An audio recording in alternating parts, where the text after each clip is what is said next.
عطا کر دنیا قبا میں خیر و برکت ہم کو، ہو راضی تو سدا ہم سے، سکون دل ہمیں بھی دے۔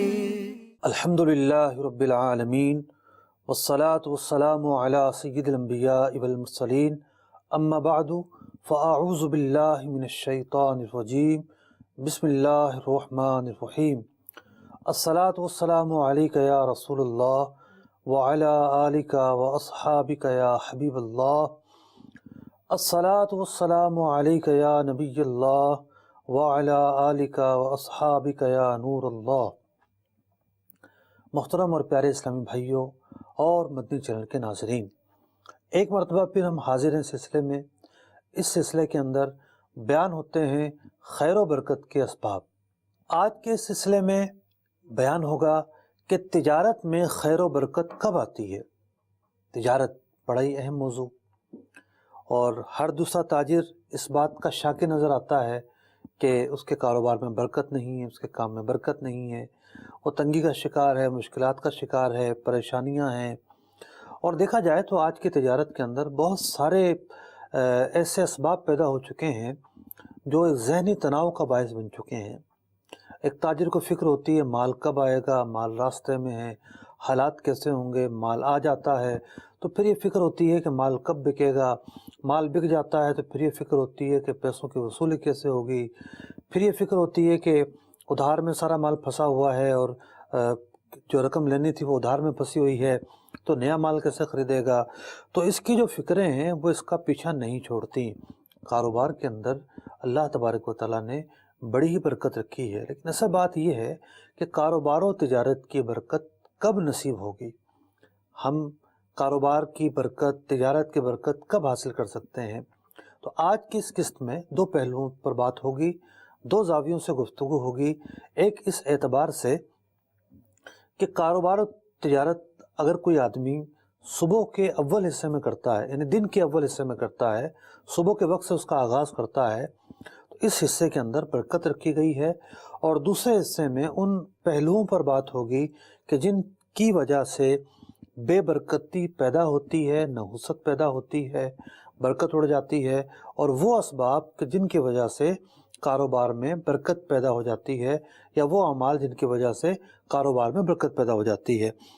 نبی اکرم علیہ الصلوۃ والسلام نے ارشاد فرمایا، اللہم بارک لی امتی فی بکورہا، اے مولا کریم میری امت کے دن کا جو اول حصہ ہے اس میں برکت پیدا فرما دے۔ تو نبی اکرم نور مجسم صلی اللہ تعالی علیہ وسلم نے صبح کے وقت میں دن کے اول حصے میں جب برکت کی دعا فرمائی ہے تو پھر اس حصے میں برکت کیوں کرنا ہوگی۔ امام ترمذی رحمۃ اللہ تعالی علیہ لکھتے ہیں کہ صخر نامی ایک تاجر، اس کا یہ معمول تھا کہ دن کے اول حصے میں وہ کاروبار و تجارت میں مصروف ہو جایا کرتا تھا، تو اللہ تبارک و تعالیٰ نے اسے غنی کر دیا اور مال کی فراوانی اسے حاصل ہوئی، خوب مالدار ہو گیا۔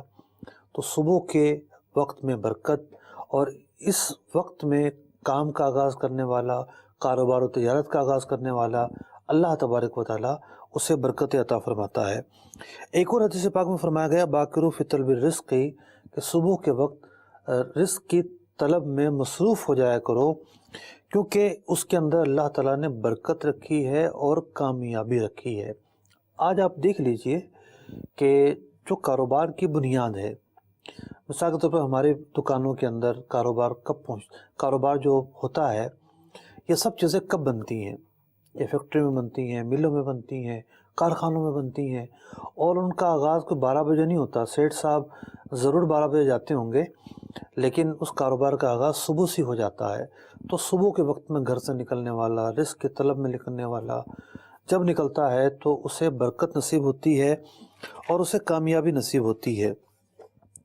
اب آ جاتے ہیں کاروبار کے اس پہلو پر کہ کاروبار اصل میں ہے کیا۔ ایسا نہیں ہے کہ کاروبار صرف ایک دنیاوی معاملہ ہے، بلکہ کاروبار کے اندر انسانی بنیادی ضرورتوں کا حصول پایا جاتا ہے، اور انسانی بنیادی ضرورتوں کا حصول جو ہے وہ کاروبار پر مبنی ہے۔ کاروبار کے ذریعے ہی بندہ ان ضرورتوں کو پورا کرتا ہے، کاروبار ہو، تجارت ہو، اسی طریقے سے نوکری ہو۔ تو جو ذرائع معاش ہیں ان کے اندر تجارت ایک بڑی ہی مطلب کہ بڑا سبب ہے ذریعہ آمدنی کا۔ تو ذریعہ آمدنی نہیں ہوں گی تو بنیادی ضرورتیں کہاں سے پوری ہوں گی؟ جن کا نفقہ واجب ہے ان کا نفقہ کیسے ادا ہوگا؟ انسان کو نماز پڑھنے کے لیے بھی ستر چھپانا ضروری ہے، اور ستر چھپانے کے لیے کپڑے ہونا ضروری ہے، اور کپڑے ہونے کے لیے عام طور سے یہی ہے کہ یہ نہیں ہے کہ بیٹھا ہوا انسان بیٹھا ہوا ہو اور اسے گفٹ مل جائیں، بلکہ اسے خریدنا پڑتا ہے۔ تو تجارت کو اللہ تبارک و تعالیٰ نے اپنا فضل قرار دیا ہے۔ اللہ تبارک و تعالیٰ ایک مقام پر ارشاد فرماتا ہے وَآخَرُونَ يَضْرِبُونَ فِي الْأَرْضِ يَبْتَغُونَ مِن فَضْلِ اللَّهِ، اور کچھ لوگ ایسے ہیں کہ جو زمین کا سفر اختیار کرتے ہیں اور اللہ تبارک و تعالیٰ کے فضل کو چاہتے ہوئے، یعنی اللہ تبارک و تعالیٰ کے فضل کو حاصل کرنے کے لیے سفر کرتے ہیں اور اس تک پہنچتے ہیں۔ یہاں اللہ تعالیٰ کا فضل جس چیز کو قرار دیا گیا ہے وہ تجارت ہے۔ تجارت کو اللہ تعالیٰ نے اپنا فضل قرار دیا ہے۔ ایک اور آیت مبارکہ میں ارشاد ہوتا ہے فَامْشُوا فِي مَنَاكِبِهَا وَكُلُوا مِن رِزْقِهِ، اور اس کے راستے میں چلو، یعنی زمین پر، اور اللہ کی روزی کھاؤ۔ تو یوں کہہ لیجئے کہ حرکت میں برکت ہے، اس بات کا بیان ہو رہا ہے کہ جب بندہ حرکت کرتا ہے، کاروبار اور تجارت اختیار کرتا ہے، اللہ تبارک و تعالیٰ اس میں برکت پیدا فرماتا ہے، لیکن اس کے لیے سب سے پہلے تو یہ کہ حرکت ہونی چاہیے۔ ایک حدیث پاک میں فرمایا گیا سافروا تصحوا وتغنموا، سفر اختیار کرو، صحت مند ہو جاؤ گے اور غنی ہو جاؤ گے۔ سفر اختیار کرنے کی وجہ سے صحت میں برکت دی جاتی ہے اور مال میں برکت دی جاتی ہے۔ نبی اکرم علیہ الصلوۃ والسلام نے ایک اور حدیث پاک میں ارشاد فرمایا تسعۃ اعشار رزق فی التجارہ، کہ جو 9 حصے ہیں رزق کے، 10 حصوں میں سے جو 9 حصے ہیں وہ تجارت میں رکھے گئے ہیں۔ یعنی ذریعہ آمدنی بہت سارے ہیں، نوکری بھی ایک ذریعہ آمدنی ہے، لیکن جو زیادہ حصے رکھے گئے ہیں برکت کے وہ تجارت میں رکھے گئے ہیں۔ فرمایا والجزء الباقی فی السابیہ، اور جو باقی اجزاء ہیں وہ رکھے گئے ہیں مال مویشی میں، کہ جو مال مویشی ہے، جو لائیو اسٹاک ہوتا ہے، اس کے اندر باقی حصے رکھے گئے ہیں۔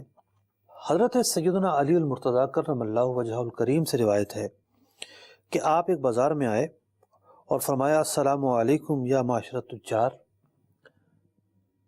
سلام کیا اور کہا اے تاجرو، میں تمہیں سلام کرتا ہوں۔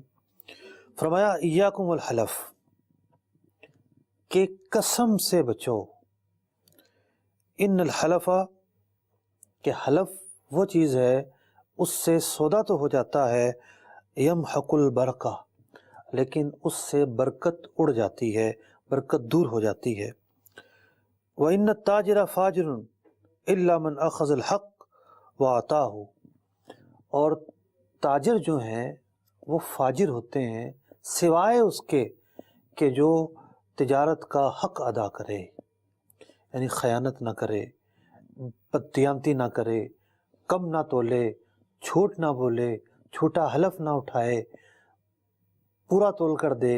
تو جو تاجر تجارت کا حق ادا کرتے ہیں وہ خائن نہیں ہوتے، وہ فاجر نہیں ہوتے۔ اور اگر کوئی تاجر حلف اٹھاتا ہے، قسم اٹھا کر مال بیچتا ہے، تو پھر مال تو بک جاتا ہے لیکن برکت اڑ جاتی ہے۔ تو تجارت کے اندر تنگی کا رونا رونے والے، تجارت کے اندر بے برکتی کا رونا رونے والے، تجارت کے اندر تناؤ کا، ذہنی انتشار کا، ذہنی پریشانیوں کا رونا رونے والے، یہ تمام کے تمام لوگ یہ دیکھیں کہ ان کی تجارت کے اندر آیا وہ پہلو تو شامل نہیں ہو گئے ہیں کہ جس کی وجہ سے بے برکتی پیدا ہو جاتی ہے، برکت دور ہو جاتی ہے، بجائے نعمت کے، بجائے اس مال کے ذریعے فائدہ اٹھانے کے اور سکون حاصل ہونے کے بے قراری بڑھ رہی ہے، سکون برباد ہو رہا ہے، راتوں کو نیند نہیں آتی، فکریں بڑھتی چلی جا رہی ہیں، ذہن منتشر ہوتا چلا جا رہا ہے۔ تو ان تمام چیزوں کے پیچھے کہیں وہ ہماری غلطیاں تو شامل نہیں ہیں جن کی وجہ سے ہمارے کاروبار سے، ہماری تجارت سے برکت اٹھ گئی ہے۔ نبی اکرم علیہ الصلاۃ والسلام نے ارشاد فرمایا کہ البیعان بالخیار ما لم یتفرقا، کہ سودا کرنے والے جب تک اتفاق نہ کر لیں، یعنی اس کا وہ معنی جو احناف کرتے ہیں وہ یہ ہے کہ جب تک مطلب پہلے تو بارگیننگ ہوتی رہتی ہے نا، جب بارگیننگ پوری ہو جاتی ہے تو پھر سودا ہو جاتا ہے، تو جب تک اتفاق نہ ہو سودے پر، بارگیننگ ہی چل رہی ہو تو سودا نہیں ہوتا۔ جب بارگیننگ ختم ہو جائے اور اتفاق ہو جائے تو سودا ہو جاتا ہے۔ تو اس سے پہلے اتفاق سے پہلے دونوں کو اختیار ہے۔ فرمایا گیا فَإِن صَدَقَا وَبَيَّنَا، اگر یہ لوگ سچ بولیں اور سودے کو واضح کر دیں، یعنی کوئی دھوکہ نہ رکھیں، کوئی عیب پوشیدہ نہ رکھیں، بُورَكَ لَهُمَا فِي بَيْعِهِمَا، اللہ تبارک و تعالی ان کی تجارت میں برکت پیدا فرما دیتا ہے۔ اور اگر یہ جھوٹ بولیں اور عیوب کو چھپائیں، محقت البرکت من بیعہما، ان کی خرید و فروخت سے، ان کے سودوں سے برکت ختم کر دی جاتی ہے۔ تو ملاحظہ کیا آپ نے کہ سودا تو ہو رہا ہے، لیکن ایک وہ سودا ہے جس میں دھوکہ پایا گیا، ایک وہ سودا ہے جس میں جھوٹ پایا گیا، اس سے برکت ختم ہو جاتی ہے۔ ایک وہ سودا ہے جس میں دھوکہ نہیں پایا گیا، جھوٹ نہیں پایا گیا، اس میں برکت پیدا ہوتی ہے۔ آج جسے بھی کہو کہ راہ راست پر چلیے، سیدھی طرح سے کام کیجئے، دھوکہ نہ دیجئے، جھوٹ مت بولیے، پہلا جواب ہوتا ہے جی کام کیسے ہوگا، ہماری مارکیٹ کا تو دستور ہی یہی ہے، کام کیسے چل سکتا ہے ہمارے مارکیٹ میں، اور جی یہ کام نہیں کریں گے تو پھر گاہک کو فیس کیسے کریں گے، یہ کام نہیں کریں گے تو گاہک دوسری جگہ چلا جائے گا۔ تو ہمارے پاس جب سمجھانے جاتے ہیں بہت سارے آزار ہوتے ہیں، بہت سارے ایسے بہانے ہوتے ہیں، چپ کرانے کے لیے بہت سارے جملے ہوتے ہیں۔ ٹھیک ہے، سامنے والا تو چپ ہو جائے گا، لیکن حقیقت تو وہ ہے جو نبی اکرم علیہ الصلوۃ والسلام جانتے ہیں۔ جب آپ علیہ الصلوۃ والسلام نے یہ فرما دیا کہ جس تجارت میں جھوٹ پایا جائے گا، جس تجارت میں بددیانتی یعنی کہ دھوکہ پایا جائے گا، عیب چھپایا جائے گا، تو اس میں برکت پیدا نہیں ہوگی۔ تو پھر ظاہر بات ہے بے برکتی تو ہونی ہے، تنگی تو آنی ہے، دشواری تو آنی ہے، ذہنی تناؤ تو بڑھنا ہے۔ تاجر کا کیا مقام ہوتا ہے؟ سچے تاجر کے بارے میں حدیث پاک میں فرمایا گیا، نبی اکرم علیہ الصلوۃ والسلام نے ارشاد فرمایا التاجر الصدوق الامین، کہ جو سچا اور امین تاجر ہوتا ہے، مان نبیین و صدیقین و شہداء، کل بروز قیامت انبیاء، صدیقین اور شہداء کے ساتھ اٹھایا جائے گا۔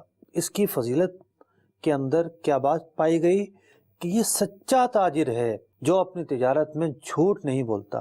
آج ہم غور کر لیں کہ کہاں کہاں ایسے مقامات ہیں جہاں ایک تاجر جھوٹ بولتا ہے۔ کہا جاتا ہے جناب ذرا سستا بیچیے، نہیں جناب نہیں اتنے کو تو پڑی نہیں ہے، کیسے بیچ دوں؟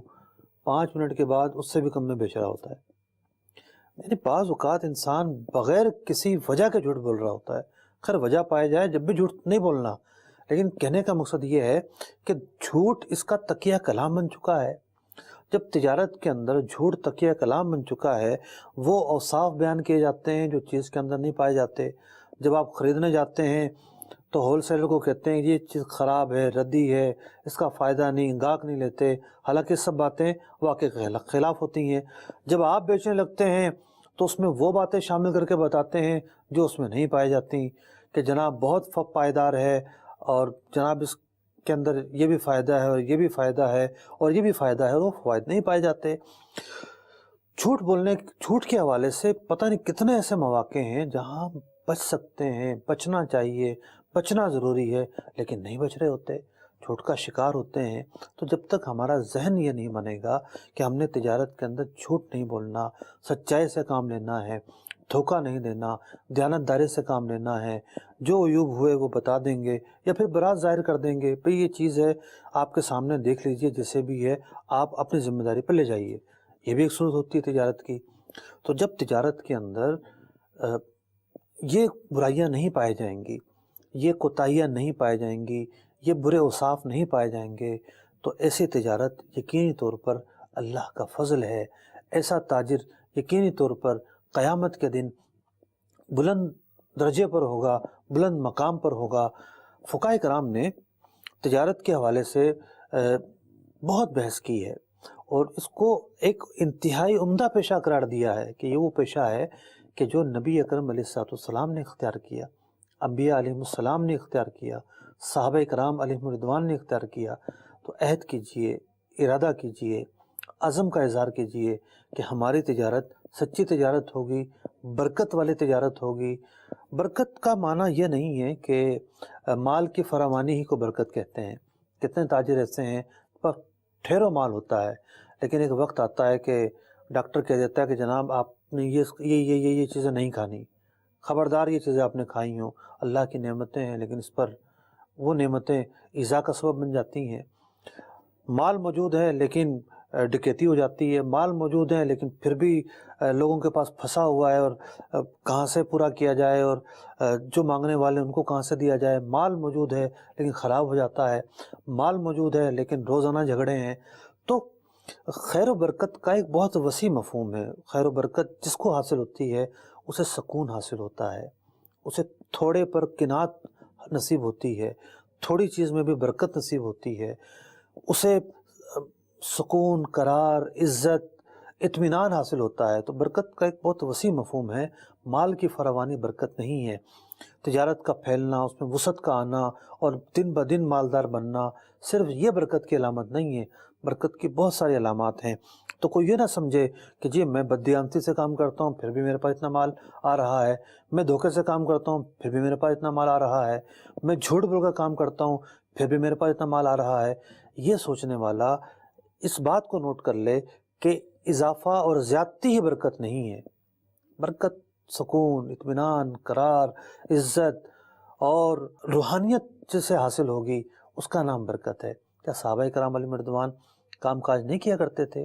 ان کی مصروفیات کا ایک حصہ تجارت میں اور جو ذریعہ معاش ہے اس میں صرف ہوتا تھا، لیکن ان کے قلوب سے روحانیت زائل نہیں ہوئی تھی، روحانیت بڑھتی چلی جا رہی تھی. ان کے قلوب زندہ قلوب تھے. لیکن آج آپ دیکھیے ہمارے قلوب ان کا کیا حال ہے. ان کے اندر کتنی روحانیت ہے، کتنی تازگی ہے، کتنا اللہ تبارک و تعالیٰ کا ذکر ہے، کتنا اللہ تبارک و تعالیٰ کا خوف ہے. تو جو سچا تاجر ہوتا ہے اسے اللہ تعالیٰ کا خوف نصیب ہوتا ہے اور روحانی برکتیں بھی اسے نصیب ہوتی ہیں. اللہ تبارک و تعالیٰ ہماری تجارت کو خیر کا سبب بنائے، برکت کا سبب بنائے، ہمارے لیے رحمت کا سبب بنائے. اور جو بھی رذائل ہیں، برائیاں ہیں، برے اوصاف ہیں جو ہماری تجارتوں میں داخل ہو گئے ہیں، ان سے ہمیں اللہ تبارک و تعالی بچنے کی توفیق عطا فرمائے، ہمارے لیے آسانی فرمائے. رزق کے حلال اللہ تعالی ہمارے لیے آسان فرما دے. آمین بجاہ النبی الامین صلی اللہ تعالی علیہ وسلم. عطا کر دنیا قبا میں خیر و برکتیں ہم کو، ہو راضی تو سدا ہم سے، سکون دل